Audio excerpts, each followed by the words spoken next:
Welcome back. Discussion को आगे बढ़ाते हैं। गिलानी साहब ये जो नए एडमिनिस्ट्रेटिव यूनिट्स, नए सूबों की बात हो रही है और बकायदा तो ऐसा लग रहा था मोहसिन नकवी साहब की गुफ्तगू से वो जो 28वीं तरमीम की बकायदा एक ग्राउंड लेवलिंग हमने होती हुई देखी है। सो अब आप सियासी जमातों को बताया जा रहा है कि you have to fall in line with the new formula जो कि अब डिवाइस होने जा रहा है।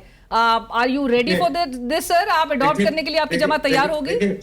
देखिए, सबसे पहले तो मैं बात एक कह दूं कि यहाँ पर जो कॉकरोच कहा गया है वो किसी एक जमात को नहीं कहा गया, और ये इन्होंने ये कॉकरोच इस तरह कहा इंडिया के साथ नौजवानों को इस तरह मिसाल दी कि जैसे वहां पर कॉकरोच पार्टी ने इत्तेहाद दिया और जेनजी निकले तो उन्होंने कहा कि यहाँ पर भी निकल सकते हैं अगर हम सिस्टम कोलैप्स हो जाएगा तो यहाँ पर कोई हीरो ना बने कि हमें कॉकरोच कह दिया है और हम एक बहुत बड़ा इंकलाब आ जाएगा कि हमें कॉकरोच कह दिया गया है। तो ये चीज अलहदा है। जहां पर दूसरी बात आपके निजाम की है तो मैं बिल्कुल ये कह रहा हूं कि 28वीं तरमीम की जो है ये एक बुनियाद रखी जा रही है और ये तंबीह की जा रही है तमाम जमातों को। और मैं आपको बहुत क्लियर कट बता रहा हूं कि हम बहुत बहुत अपनी अपनी अपनी एक बूटी के लिए ये तमाम बकरा ज़िबा होने वाला है। और खुदारा मैं आज आपको बता रहा हूं और ये बात आप रिकॉर्ड पे रख लें और कल को मैं इसी का हवाला दूंगा और ट्वीट कर रहा हूँ कि मैंने ये बात ABN के प्रोग्राम में कही थी कि ये आज कश्मीर के अंदर मतलब मैं परेशान हो जाता हूं। मैं परेशान हो गया हूं मरियम औरंगजेब साहबा की बातें सुन के। मतलब वो बातें कहां पर क्या हो रही है वहां पर कि अब आपको तो पूरा निजाम उल्टा देंगे आपका। आपकी जितनी यहाँ पर आप जो इतना बादशाहों वाला आपका सिस्टम चल रहा है, जितनी आप बदमाशी कर रहे हैं, जिस बदमाशी का मतलब ये है कि आपने जंगल के बादशाह बने हुए हैं, खरीदो फरोख्त हो रही है चीजों की, तो वो कहेंगे ठीक है निजाम खत्म करें, पंजाब को 4 हिस्सों में करें, सिंध को 2-3 हिस्सों में करें, KPK को अलग करें, बलूचिस्तान को भी हम एडमिनिस्ट्रेटिव यूनिट बनाएं कि वहां पर हर जगह पर बनाएं। तो फिर क्या फिर जो सियासी लोग हैं उनके पल्ले रह क्या जाएगा? तो खुदारा अपने एक्ट्स को ऑब्वियसली दुरुस्त करें। यहाँ पर क्या हो रहा है, हम समझ रहे हैं कि हम बहुत सब जो है सभी लाडले हैं। कोई किसी का लाडला यहाँ पर नहीं है। पाकिस्तान लाडला है और पाकिस्तान को बेहतर करने के लिए हम सब इकट्ठे हुए थे। अगर हम उसको बेहतर नहीं कर सकते, देखिए मुश्किलात हैं, ये नहीं हो सकता। वही इंटरनेशनल हालात है, हमारी वजह से जंग हुई है ईरान की, अमेरिका ईरान इसराइल की हमारी वजह से जंग हुई है, हमारी वजह से तो नहीं हुई। अगर वो इंटरनेशनली कोई प्रॉब्लम आ गई है तो उसका इफेक्ट तो ऑब्वियसली पूरी दुनिया में जाएगा, हर मुल्क में आएगा। तो पेट्रोल हमने अपनी मर्जी से तो महंगा नहीं किया, पर जो बाकी चीजें हैं इन सबको देखते हुए, इन सब चीजों को देखते हुए हमें जो कंट्रोल्स करनी है चीजें, हमें प्रायोरिटी सेट करनी है। हमारी प्रायोरिटी सेट नहीं है, ये प्रॉब्लम है। जो वफाकी हुकूमत और सूबाई हुकूमतों की प्रायोरिटीज है वो प्रायोरिटीज ठीक नहीं है।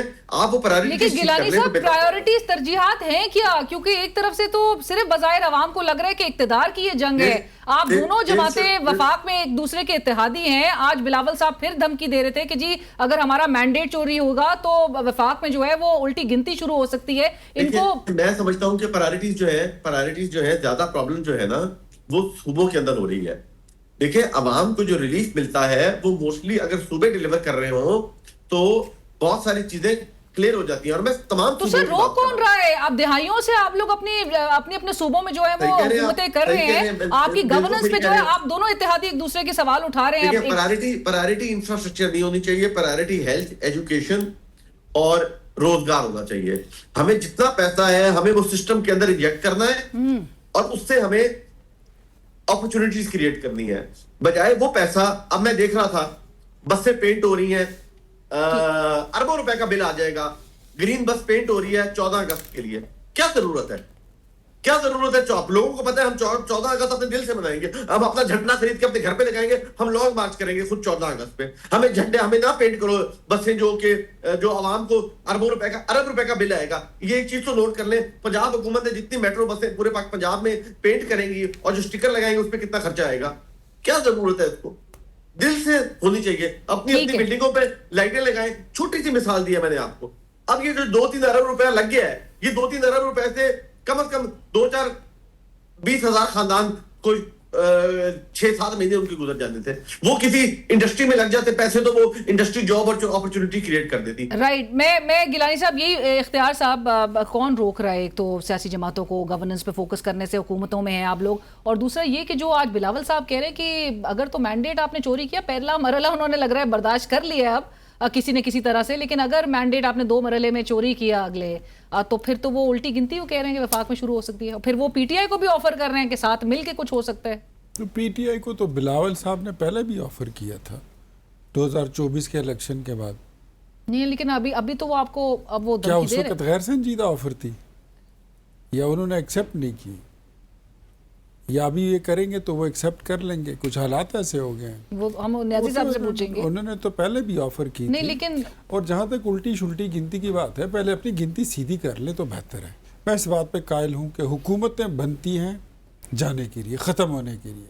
5 साल बाद हुकूमत ख़त्म हो जाती है, कभी उससे पहले भी चली जाती है। कोई क़यामत, कोई उस्ताद नहीं टूट पड़ेगी। पॉलिटिकल पार्टीज ख़त्म नहीं होती हैं। एक हमारी पोजीशन वो थी जब 2024 का इलेक्शन नहीं हुआ था, इमरान खान साहब की हुकूमत थी, तो पाकिस्तान तहरीक इंसाफ के सिटिंग एमएनएज और इवन पीपल्स पार्टी के सिटिंग एमएनएज जो थे, तो वो कहते थे कि फलाने हल्के की हमसे बात कर ले, हम आपकी पार्टी में शामिल होना चाहते हैं। कमिटमेंट पर आ रहे थे। इमरान खान साहब की हुकूमत गई, हम हुकूमत में हमने टेक ओवर किया। किस बात पे? सारी पॉलिटिकल फोर्सेस जितनी हैं, नॉन पॉलिटिकल इवन फोर्सेस, सब ने ये तय किया कि पाकिस्तान मुश्किल हालात में है, मुल्क को मुश्किल हालात से निकालते हैं। उस वक्त नवाज शरीफ इस बात के लिए शायद एग्री नहीं थे कि हुकूमत को लेके तो कंटिन्यू किया जाए, बल्कि वो तो ये भी चाहते थे कि इनको अपना टेनोर पूरा करने दें ताकि मुकम्मल तौर पर ये एक्सपोज हो जाए। लेकिन जब हुकूमत हमने ले ली, फिर मियां नवाज शरीफ साहब का यही उनका मशवरा था कि अब इस असम्बलियों को तोड़ के इलेक्शन में चले जाएं। ये टोकरा है, अपने सर मत लें, और गलाजत का टोकरा है। चीज़ें बहुत ख़राब हैं। पाकिस्तान पीपल्स पार्टी ने और मौलाना साहब ने, इन्होंने इंसिस्ट किया कि असम्बलियाँ नहीं तोड़नी। हमने तो अपने इत्तेहादियों की इतनी तक मानी कि आज हम उनके भी ताने सुन रहे हैं कि आप इतने अनपॉपुलर हैं कि हम गिलगित में आपको इलेक्शन में शिकस्त दे रहे हैं। आप इतने अनपॉपुलर हैं कि आप कश्मीर में इलेक्शन जीत ही नहीं सकते हैं। तो याद रखिए, ये वक्त का पहिया घूमते, हालात बदलते ज़्यादा देर नहीं लगती। तो वन शुड बी ऑनेस्ट।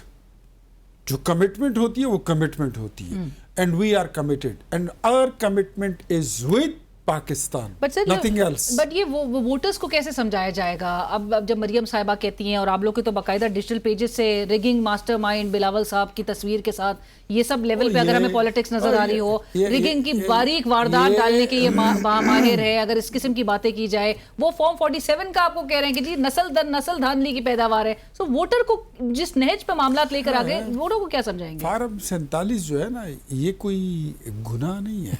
ये मेरा भाई बैठा हुआ है, मेरा भाई बैठा हुआ है, इनसे पूछे। तो बताना क्यों दे रहे बिलावल साहब? तो वही कह रहा हूँ ना, अगर इनके पास फार्म 47 ना होता, बगैर 45 के 47 होना गुनाह है। रुकिए ना सर, रुक जाइए, मेरी बात तो सुन लें। फार्म 47 आपके पास ना हो तो आप असेंबली का हलफ ले सकते हैं मेंबर? बिल्कुल, बिना फॉर्म नहीं ले सकते ना। 47 पे जोर। इट्स अ लीगल डॉक्यूमेंट यार, आप बैरिस्टर हैं। नहीं तो 45 पे बनेगा ना 47। तो ठीक है ना, 45 बाद 47 बाद होता है। बनेगा। कमाल करते हैं यार। ये वो कह रहे हैं फॉर्म करते हैं। 47, वो मुझे ये बताइए, क्लासेस मैं आपको ये कह रहा हूँ, फॉर्म 47 तो लीगल डॉक्यूमेंट है। Right. देखिए, इमरान खान का काम ये बड़ा अच्छा है, वो नैरेटिव बनाने में बहुत, वही तक है, उससे आगे फिर कुछ नहीं है। ये आरओस का इलेक्शन जी हो गया, ये 35 पंक्चर, फिर बाद में कहते हैं वो एक सियासी बात थी, इतने हल्के खोल दो, उतने हल्के खोल दो, ये इनकलाब आ रहा है, वो जा रहा है, आया कोई नहीं है। तो इसी तरह इलेक्शन को डिस्प्यूटेड बनाने के लिए, उसकी लेजिटिमेसी को खराब करने के लिए फॉर्म 47 की कहानी गढ़ी गई। अच्छा, otherwise form 47 is a legal document, and if Bilawal साहब थिंक्स कि ये इलेजिटिमेट है, तो फिर तो उन प्रेसिडेंसी है, वहां पे इलेजिटिमेट प्रेसिडेंट है, चेयरमैन सेनेट हैं, डिप्टी स्पीकर हैं, सीएम्स हैं, फिर गवर्नर्स हैं, बहुत कुछ है। तो फिर मतलब ये है, मैं तो ये कहूँगा कि क्या मुझे जो समझ आ रही है कि बिलावल साहब आसिफ अली जरदारी को इलेजिटिमेट प्रेसिडेंट कह रहे हैं, वो चेयरमैन मैं सेनेट को। मैं गिलानी साहब की तरफ ये बात लेके जाऊंगी, लेकिन वो जो गिलानी साहब से भी मैं पूछी थी, एडमिनिस्ट्रेटिव यूनिट्स नए सूबों के लिए आप लोग तैयार हैं? मुझे नहीं पता कि अभी हम तैयार हैं या नहीं। तो तैयार तो होना होगा। आज मैं नकवी साहब ने बताता एक अल्टीमेटम था उनकी तो गुफ्तगू से। हूं। ऐसा नहीं है, पॉलिटिकल देखिए, हम तो वर्स्ट के लिए तैयार हैं। मैं आज गिलानी साहब की तरफ हम जी, जी। पॉलिटिकल पार्टी हैं, ठीक। हमारे ये फैसले हमारी जमात के अंदर होते हैं, सेम इसी तरह बाकी ये पॉलिटिकल पार्टीज भी हैं। पाकिस्तान पीपल्स पार्टी है, मुझे नहीं पता पीटीआई में कहाँ पे फैसले होते हैं, लेकिन वहाँ पर चीज़ें डिस्कस होंगी, तो उसके बाद फिर अगर सब एग्री करते हैं तो व्हाई नॉट। और डिस्कशन में वक्त हुआ एक ब्रेक का, हमारे साथ रहिए।